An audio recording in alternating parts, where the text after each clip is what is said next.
Bonjour, est-ce que vous m'entendez? Vous entendez en salle? Oui, on vous entend. Bon, c'est le cas d'une cataracte corticonucléaire qui est un petit peu dense. Comme vous voyez, la patiente, elle est un petit peu photophobe, elle est un petit peu anxieuse. Je vais vous montrer une petite technique pour essayer de soulager le patient, de ne pas trop lui faire mal. C'est une technique de sous-ténonienne avec l'utilisation d'une aiguille simple, comme ceci. On pince la conjonctive, on fait une petite ouverture comme ceci, punctiforme. Après, avec de la xylocaïne, une simple canule, on part en sous-ténonienne et on injecte 2 cc. Après, حاجة شوفي نيشان. Donc quand vous voyez la patiente, elle est anxieuse, elle regarde toujours, elle plafonne en bas. Donc je fais mon incision et ma contre-incision en même temps. حاجة شوفي نيشان. Donc la patiente, elle est très anxieuse, elle regarde en haut. On ne fait pas attention. On essaie de continuer le geste, coûte que coûte. Donc pour injecter du visqueux, je vous conseille de commencer à injecter à l'intérieur pour essayer de chasser l'humeur aqueuse et de reculer vers l'incision, comme ceci. Comme vous avez remarqué, je fais ma contre-incision dès le départ pour contrôler le globe. Vous voyez la patiente qui plafonne. Donc pour contrôler son globe et la remettre en position ortho, j'introduis mon micromanip et vous voyez que le globe maintenant il est ortho. Quand je lâche, regardez, la patiente elle se met en hypertropie, donc comme ceci. Et là je suis OK. Donc j'initie mon rexis, donc je fais une petite mise au point sur la capsule. Donc j'initie mon rexis. Le bleu n'a pas très bien pris, mais c'est pas grave. Première prise, deuxième prise. J'essaie de viser un rexis qui est assez large. Voilà.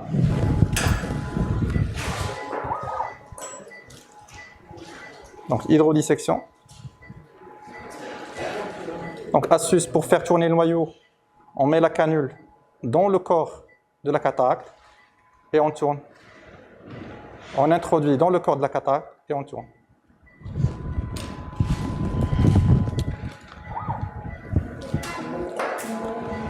Donc comme je vous ai montré tout à l'heure, quand le patient plafonne, on introduit le micromanip, on centre le globe et on rentre. J'enlève un petit peu de cortex superficiel. Je me mets en mode quartier, c'est une cataracte qui est assez dense. On a deux choix, soit on part en sculpture, c'est-à-dire on divide and conquer ou stop and chop.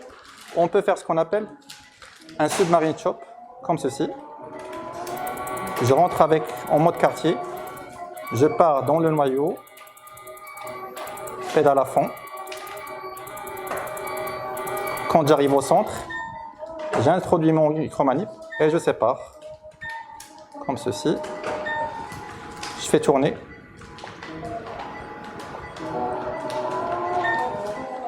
Voilà, mon noyau est parfaitement craqué. Je fais un autre chop, comme ceci.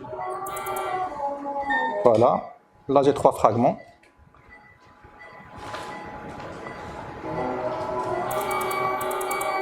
Un deuxième chop. Voilà, 4 fragments. Trop de l'implant. Donc la phaco, je la continue normalement. Donc cadran par cadran. J'essaie de choper encore. Je reste dans un plan profond, un petit peu en dessous du plan de l'iris. Une phaco contrôlée, sans trop de fragments qui se trimballent en chambre antérieure, pour essayer de minimiser un petit peu le traumatisme mécanique de l'endothélium. Voilà. Je ne suis pas pressé.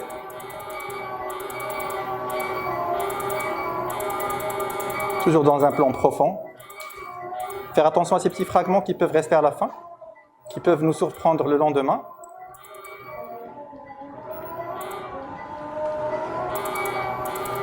Toujours des petits chops comme ceci pour diminuer un petit peu l'énergie ultrasonore qu'on utilise pour la phacoémulsification, lorsqu'on peut.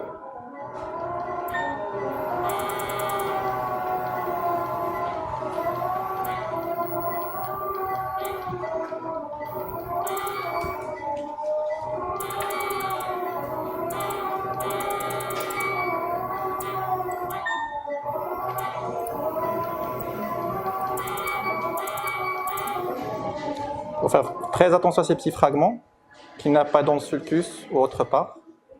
Donc je fais tourner avec mon micromanip. Toujours une fois qu'on contrôlé, j'essaie de choper un petit peu, comme ceci. Toujours rester dans un plan profond.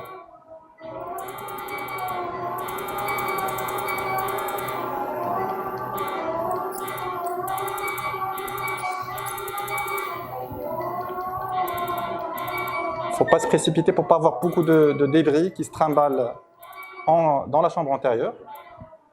Essayez de les ramener au centre et faire la phaco. Pas de phaco. Alors je ramène les débris toujours. Ramène les débris et pédale au centre. Pas de phaco dans les coins. Voilà.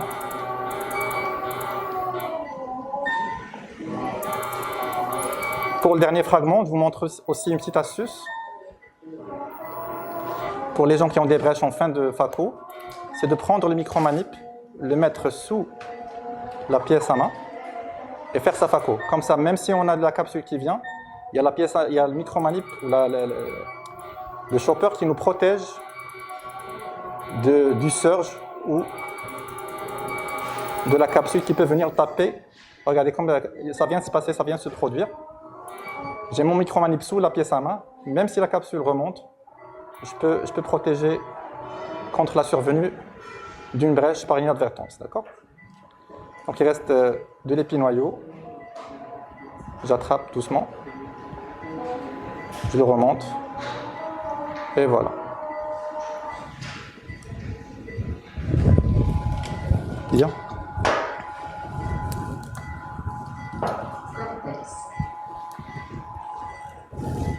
La patiente a commencé à ronfler puisqu'elle ne ressent rien.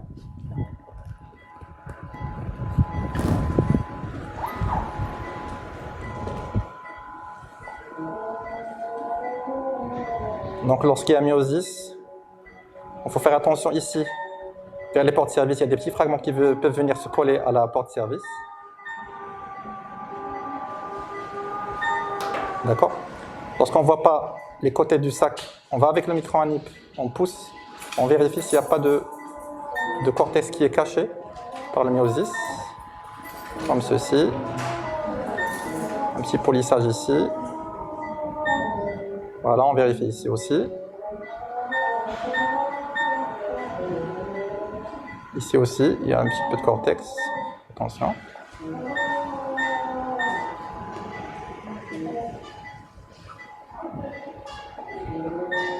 Je pense qu'il ne reste plus rien.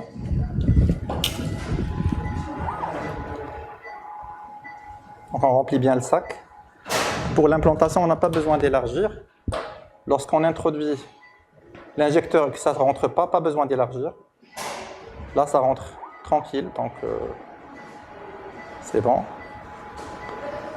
Implantation.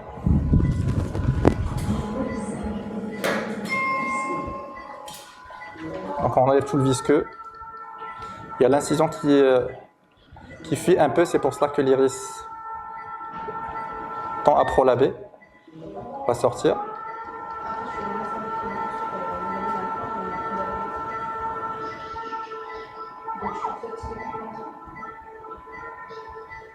Voilà. Donc pour enlever un petit peu de visqueux derrière l'implant, on peut pousser l'implant comme ceci et partir sous l'implant. Nettoyer le visqueux, c'est pas obligatoire mais on peut le faire.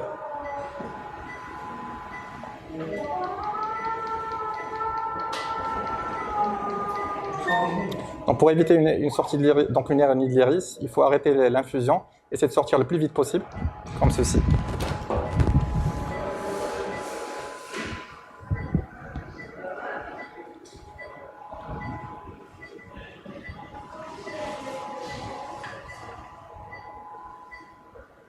Lorsque l'iris a tendance à sortir, on peut juste avec un jet d'eau, comme ceci, le remettre à sa place. Voilà. Antibiotique. Et c'est fini.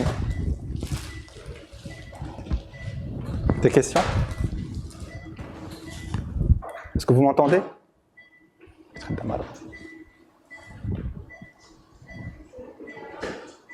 Sofiane, Oui.